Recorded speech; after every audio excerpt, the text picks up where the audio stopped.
میرے والد ماجد حضرت مولانا مفتی محمد شفیع صاحب قدس اللہ تعالی سرہ، اللہ تعالیٰ ان کے درجات بلند فرمائے. ایک مرتبہ ایسا ہوا، ہم بچپن کا زمانہ کہ بیت الخلاء میں گئے اور وہاں سے گندگی کو بہائے بغیر آ گئے. تو حضرت والد ماجد رحمۃ اللہ علیہ نے فرمایا بعد میں کہ تم سمجھتے ہو کہ صرف یہ ایسے ہی غلطی ہو گئی، یہ تم نے گناہ کبیرہ کا ارتکاب کیا ہے. اس لیے کہ دوسرا آدمی جب آئے گا اس کو نفرت ہوگی، اس کو تکلیف پہنچے گی، اور کسی کو بلا وجہ ناحق تکلیف پہنچانا گناہ کبیرہ ہے. تو گناہ کبیرہ کا مرتکب ہو تم.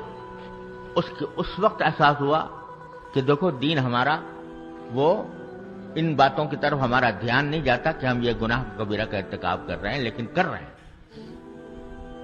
اور ایک تو ہے طہارت. طہارت تو شرائط نماز میں سے ہے، شرائط عبادت میں سے ہے. طہارت کے اللہ تبارک و تعالی نے اس کے اپنے آداب، اس کے احکام دیے ہیں. وہ تو خیر مطلوب ہے ہی، فرائض میں سے ہے. لیکن ایک ہے نظافت، ستھرائی. یہ بھی طہارت کے ساتھ نظافت بھی مطلوب ہے. اور وہ اس لیے مطلوب ہے کہ اگر وہ نظافت کا اہتمام نہیں کیا جائے گا تو دوسرے آدمی کے لیے تکلیف کا باعث ہوگا.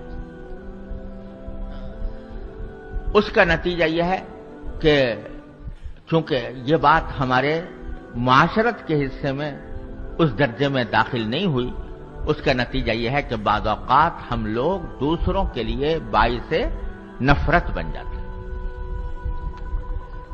آپس میں ہم بیٹھے ہیں، اس لیے بلا تکلف عرض کرتا ہوں کہ بعض یہ مغربی اقوام ہیں، ان کے ہاں طہارت کا تو کوئی تصور ہے نہیں.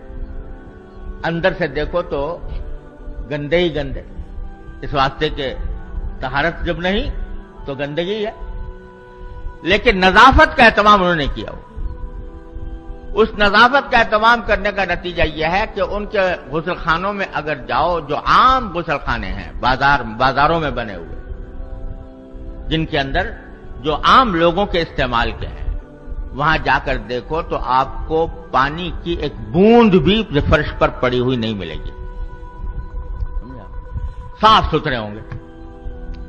اسی مغربی ملک میں مسجد میں جاؤ اور وہاں کے غسل خانے دیکھو تو وہاں تعفن اٹھسوا معلوم ہوگا. جب یہ منظر ایک آدمی دیکھے گا کہ وہاں صفائی ہے اور یہاں گندگی ہے تو وہ اسلام کی طرف راغب ہوگا یا اسلام سے دور جائے گا. تو یہ ایک ایسا پہلو ہے کہ جس کی طرف ہماری توجہ کم ہے.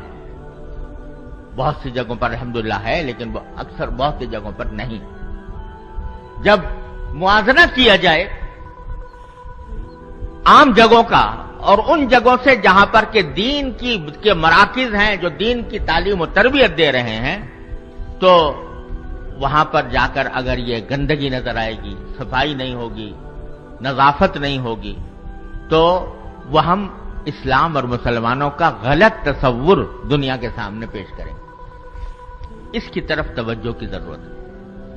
معاشرت کا آداب یہ ہے کہ جب کوئی کام کرو، چاہے وہ اجتماعی کام ہو، تو اس میں کسی کو بھی ایک شخص کو دوسرے شخص سے تکلیف نہ پہنچے. بہشتاں جا کے آزارے نہ باشد، بہشتاں جا کہ آزارے نہ باشد، کسے رابر کسے از کسے کارے نہ باشد. تو وہ یہ تعلیم ہمیں دی گئی ہے کہ آپ اپنی ذات سے تکلیف نہ پہنچاؤ.